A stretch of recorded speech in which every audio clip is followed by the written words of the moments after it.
Very good morning, cadets.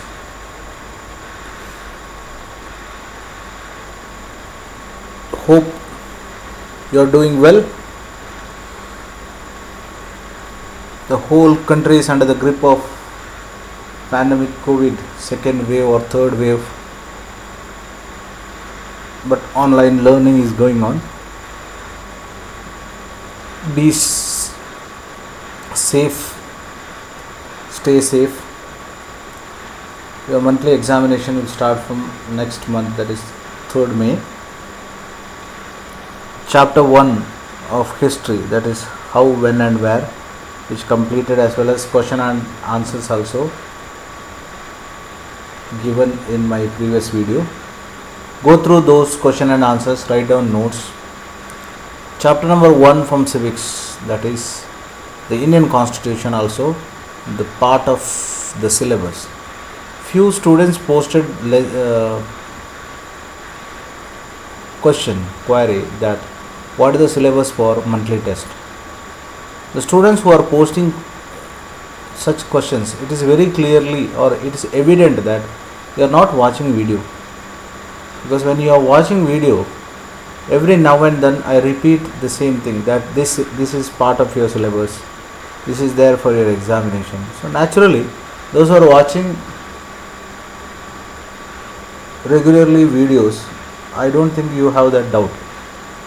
I repeat, chapter number 1 of history and chapter number 1 of civics is your syllabus for monthly test. Chapter number 1 of history and chapter number 1 of civics, and your monthly test history marks is 12 marks, geography 8, that makes 20. Today let us study the features of Indian Constitution, the key features of Indian Constitution. We attained our independence from the clutches of the British rule. The entire struggle was known as Indian National Movement or Indian National Movement, or the struggle for independence from the British rule for several decades. It is not rather decades, it is of course centuries, because Battle of Buxar, the year 1764, and after that, that is in the year 1765, the British got the power or the right to collect the tax, that is a Diwani, right to collect the tax. From there, the British ruled India till 1947. So it's a very, very long tenure. So Indian National Congress as an organization responsible with the help of several leaders for attaining freedom for the country. So we suffered under the British rule. We were forced to obey the rules, and we had a very, very little role in making law. That means during the British period, we suffered a lot because we were just not the citizens at that time. We were the subjects of the British government or the colonial government. So that's the reason why the long sufferings of colonial rule also is a greatest lesson to the Indians, that Indians tried for that everyone should be treated equal and allowed to participate in the government. So because the British not considered us equal, because they exploited us, so our experience of exploitation done by the British, that itself is a great lesson for us. That's the reason why we can see a lot of features in the Indian Constitution which upholds the qualities of the democracy. So in the making of Indian Constitution, definitely you may have heard the role of Dr. Rajendra Prasad and role of Dr. Baba Saheb Ambedkar, definitely a great role. Dr. Baba Saheb Ambedkar is known as the father of Indian Constitution. Dr. Ambedkar believed that his participation in the Constituent Assembly helped the scheduled caste to get some safeguards in the draft of the Constitution. So, Ambedkar always fought for equality and justice for the lower caste, because those days the upper caste Hindus, they exploited the lower caste Hindus. That's the reason why Ambedkar fought for equality. And of course, the one of the greatest point which we can see in the Indian Constitution, that is abolition of untouchability. Okay.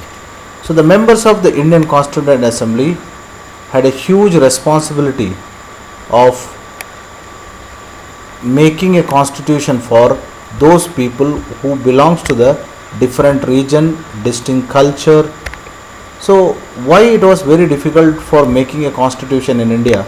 Because India is one such country that got a variety of language, variety of culture, variety of religions.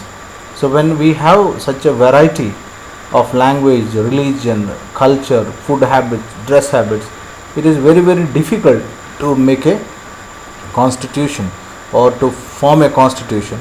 So this was the challenge before the Constituent Assembly and Drafting Committee. So what is one of the challenge for Drafting Committee was to frame a constitution for a country like India, which is known for varieties. And the second major problem was India was in the turmoil of partition of the country into India and Pakistan. Because when India attained freedom, the second major problem which we faced in India, that is the partition of the country into India and Pakistan on the communal right. And the third major problem which we had suffered, that is the princely states. Because when India attained freedom, more than 500 states in India, they were still under the control of princes. For example, Wadars of Mysore, Nizam of Hyderabad, Nawab of Junagadh. Like that, more than 500 states were there, Indore, Gwalior. So they were not ready to join with the Indian Union. So this was also one of the major problem which India faced. And another obstacle which India had, that the socio-economic condition of Indian population. And because India was one of the poor country in those days, before British landed in India, India was one of the richest country in the world. Because you may be heard that it was called as Sone ki Chidiya, means India was one of the such a rich country. The British exploited us so badly, and when British left India, the greatest gift of the British, that they made a world's most rich country turned into a poor country with lot of problems. So the Constituent Assembly had to keep in mind that when they frame a constitution or when they draft a constitution, they should make sure that they should maintain diversity and as well as protect the national unity. So it was very important for the constitution makers to make such a constitution which promote national unity, as well as it helps to maintain the diversity which I told you, religious diversity, cultural diversity, linguistic diversity, all those diversities are the differences. So what are the key features of the Indian Constitution? So the key features of the Indian Constitution is of course explained here: the federalism, parliamentary form of government, fundamental rights and all. So when the constitution is framed, what are the things taken into importance? The diversity, unity, socio-economic reforms and representations that was given importance by the authors of the constitution. That is, the document means the constitution. So the documentation of the constitution gave a lot of importance to keep socio-economic reforms, diversity, unity of the country. So that was given lot of importance. So let us understand the first feature of Indian constitution, that is called federalism. Federation, you may have heard this word, because Federation Cup of India, Football Federation of India, Milk Federation of India. So in a simple word, federation means union. Okay, so what is federation in simple form? That existence of more than one level of government in the country is called as federation.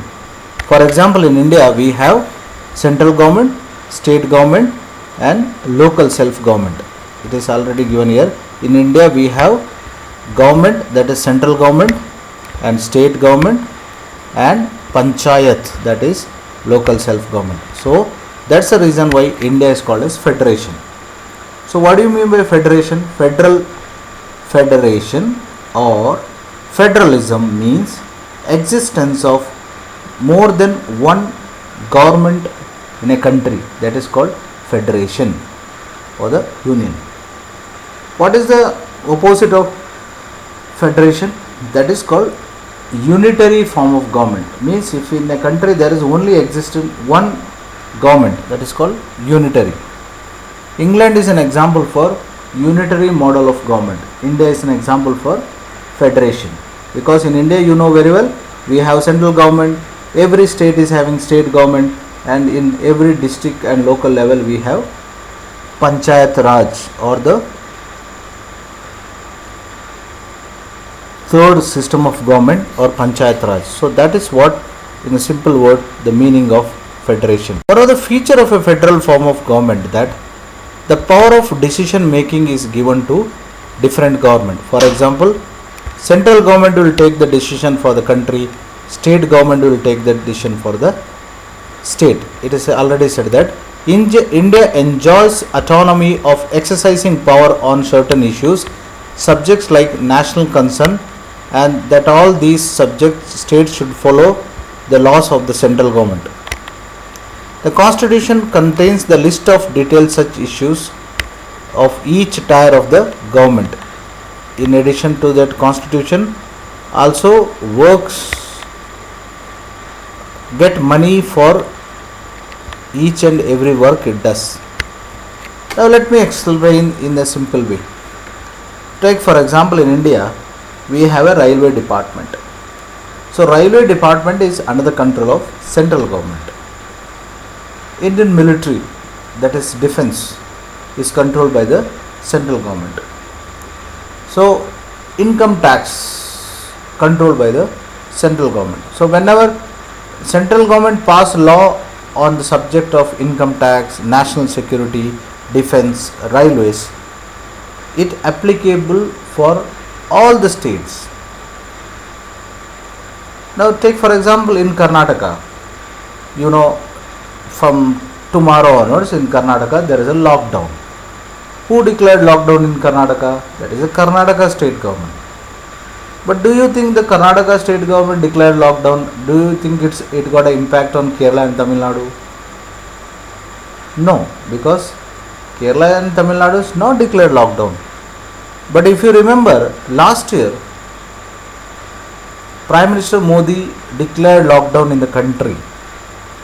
So at that time, when central government declared lockdown, automatically entire state government has to go for lockdown. That is what the power of central government. That is what we say, that central government enjoys the power on lot of issues in a national level, state government enjoys the power in the state level, and local self government enjoys power in the local level. Let me sum up about federation.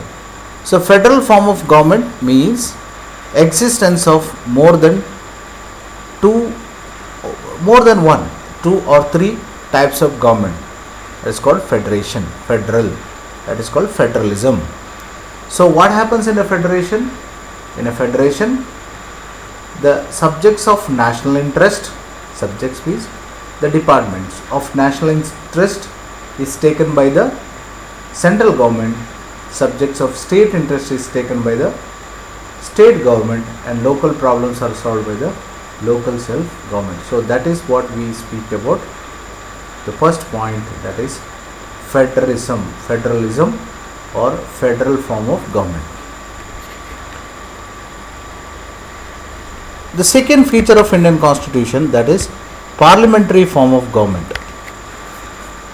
You know, in India we have a parliament. The parliament of India is called as Sansad. That's why you can say Sansad Samachar, parliament. So in India, the parliament is final authority, not the prime minister nor the president. It is a parliament. So in India, we have bicameral legislature. Bicameral legislature. Bi means two. So in India, we have two houses in the parliament. Which are the two houses of parliament? One is Lok Sabha and second one is Rajya Sabha. So what is parliamentary form of government? Parliamentary form of government means the parliament is final authority to decide the issues of the government.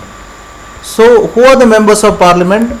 They are the representatives who are elected by the people, MPs.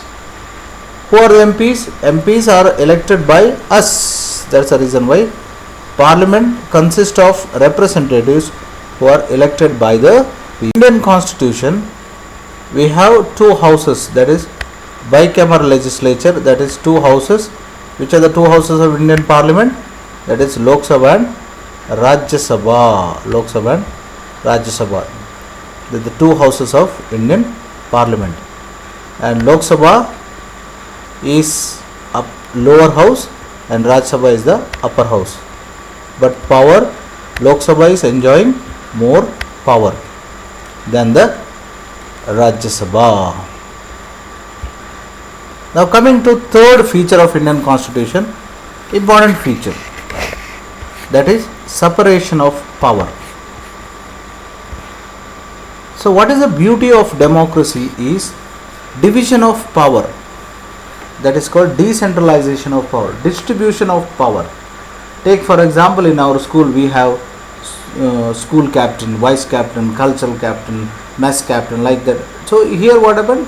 It's a distribution of power, so that you teach a leadership quality, at the same time division of work, that makes running of an institution more effective. So according to the Constitution, government is having three organs. How many organs? Three organs. Which are the three organs of the government? One is legislature, second is executive, third is judiciary. So I repeat, government is having three organs. The first organ is legislature, second is executive, third is judiciary. Now what is legislature? Legislature is to legislate or make law, L-A-W, yes. So legislature makes laws. So legislature means in India we speak about parliament. Parliament is called legislature. The second one is executive. Executive means to execute. Execute is nothing but implementing the laws. Implementing the laws is the work of a government. Take for example, Indian Parliament or the cabinet took a decision that from tomorrow onwards there is a lockdown. This is a decision taken by cabinet or by the Vidhan Sabha. Who has to implement? Implementation will be done by the government servant as well as the ministers. So implementation part is done by the executive. That's why power of work of an executive is to execute. Execute means implement. Now what is work of judiciary? Judiciary work is to check that if the laws are made by the legislature, are those laws are according to the constitution. So judiciary is examine the laws passed by the legislature. What examination they are doing? They are doing examination, are the laws are according to the constitution. If the laws are not according to the constitution, such laws are declared null and valid, or such laws will be cancelled by the judiciary. So judiciary also enjoys the power. So I repeat, separation of power is nothing but division of power between the three organs of the government, namely legislature, executive and judiciary. That is what the separation of power. So separation of power started after American War of Independence, that is after 1776. Because when there is a separation of power among the three organs of the government, working is always very effective manner, or it will be very smooth. That is the third feature of Indian Constitution. So we studied federation or federalism, second is parliamentary form of government, third is separation of power. Leftover features we will study in tomorrow's class. Thank you.